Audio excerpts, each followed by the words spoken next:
Segunda parte. Comentário de Mari Persona. O primeiro cristão da África. Terceira parte.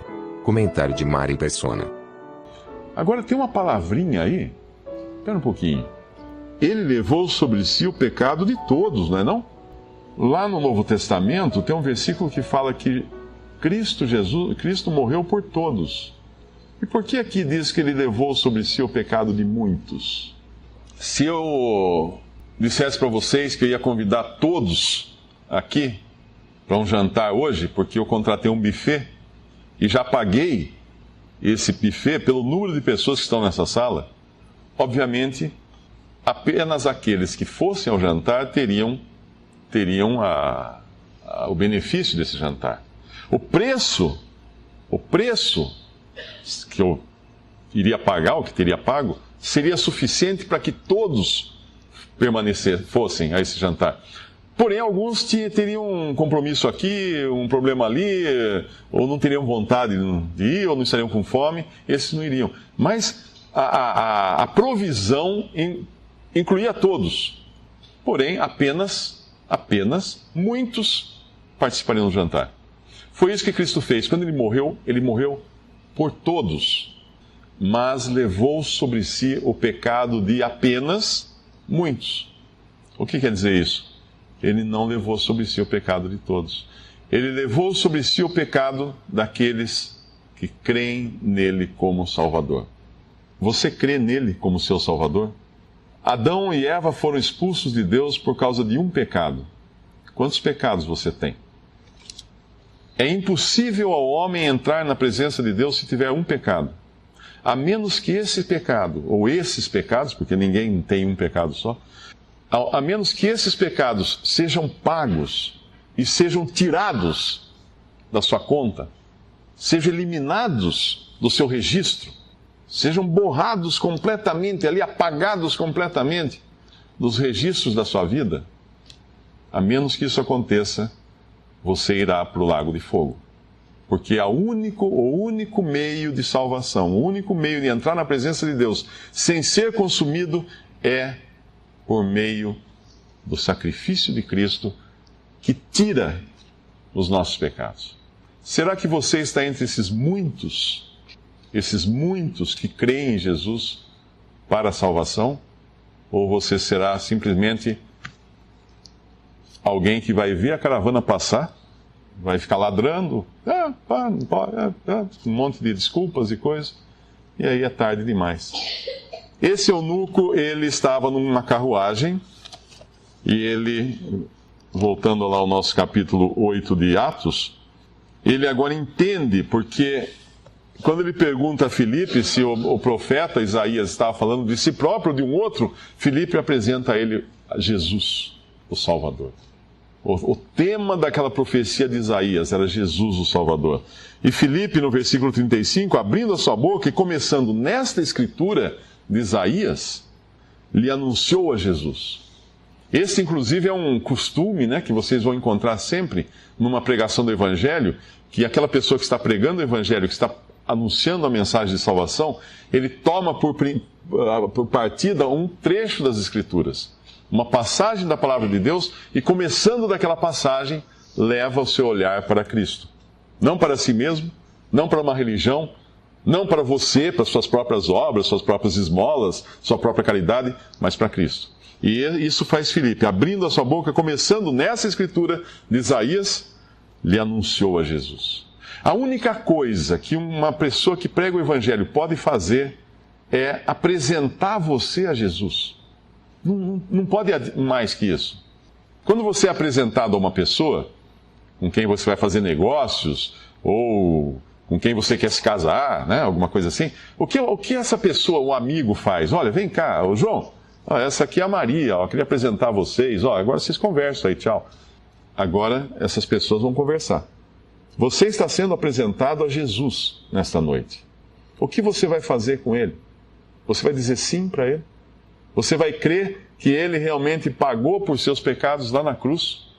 Você vai confessá-lo com a sua boca que Jesus é seu Senhor, é dono agora da sua vida? E Jesus é seu Salvador? Você vai crer no seu coração isso, que ele é realmente o seu Salvador? Se com a tua boca, isso é uma passagem, confessares a Jesus como Senhor, em teu coração creres que Ele ressuscitou dentre os mortos, ou seja, que a obra dele foi consumada e perfeita e Deus aceitou, que Ele ressuscitou dentre os mortos, será salvo. Olha que mensagem.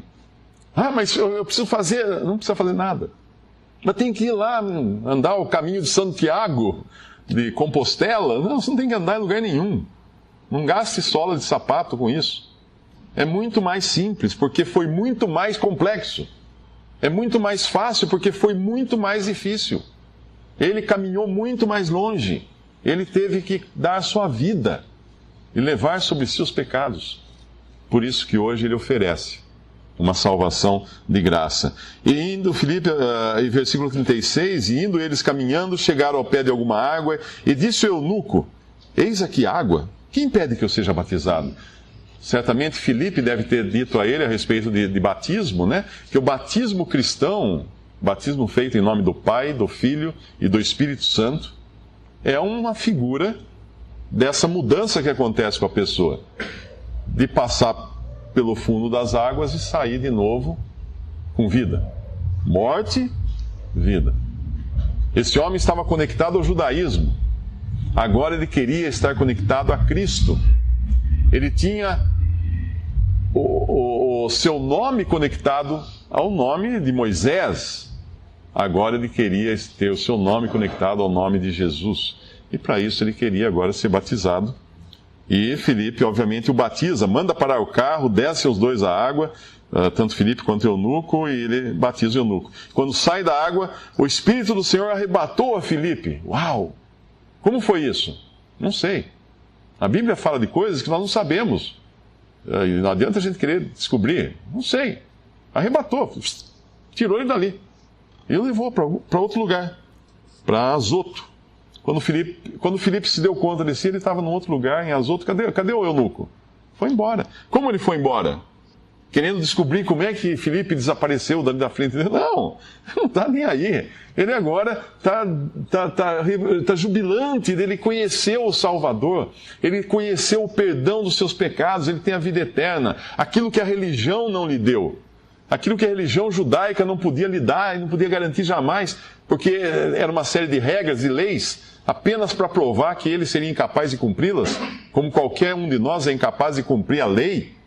Qualquer um de nós pode dizer que não mata, não rouba, não adultera, mas você pensa em fazer tudo isso. Você cobiça essas coisas. E a cobiça era um dos mandamentos que Deus condenava, não cobiçarás qualquer coisa, qualquer coisa. Filipe se acha, o eunuco jubiloso continuou seu caminho. Olha aqui, esse homem volta agora para a Etiópia.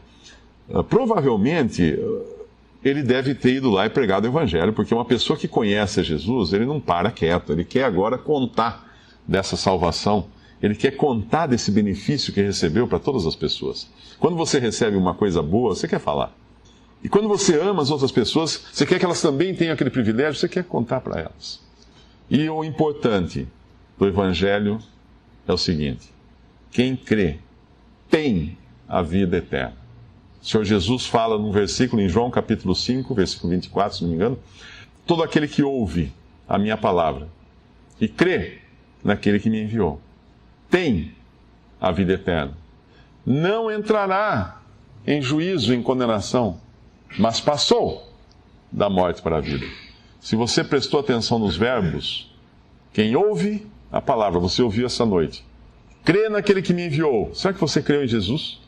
Tem a vida eterna, já é posse garantida. Não entrará no futuro em condenação, em juízo. Uma pessoa que crê em Jesus não vai passar por julgamento. Não vai ter aquela história, falar assim, no fim Deus vai pegar, pôr minhas coisas boas numa balança, as coisas ruins na outra, e ver o que pesa mais. Não, se puser as minhas coisas ruins na balança, vai quebrar a balança, não vai continuar, não tem como.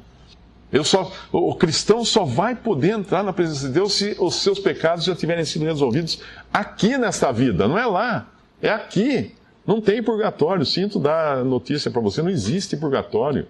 Não existe um estado intermediário morto. Ou você vai para a presença de Jesus, ou você é colocado no Hades, no lugar da morte, aguardando o seu juízo para depois ser transferido para o lago de fogo. Não tem meio caminho. A escolha é em vida. E quanto tempo dura a vida? Acabou. A última batida de um coração é a última batida de um coração. Quem aqui conhece, todos aqui conhecem pessoas jovens que estavam com vigor, de repente simplesmente tiveram um colapso, qualquer coisa, e estava na academia lá, andando na esteira, pum, cai morto. Mas como é que nunca teve nada? Estava bom. Mas é assim, nós temos uma batida de coração.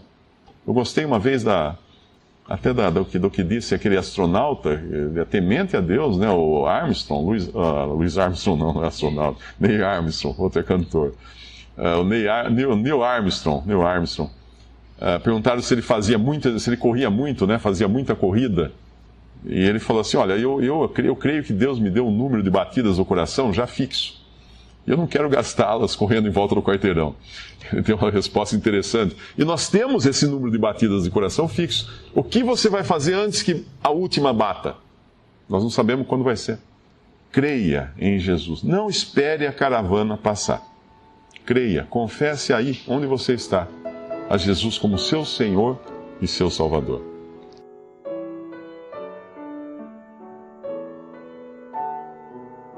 Visite Respondi.com.br. Visite também 3minutos.net.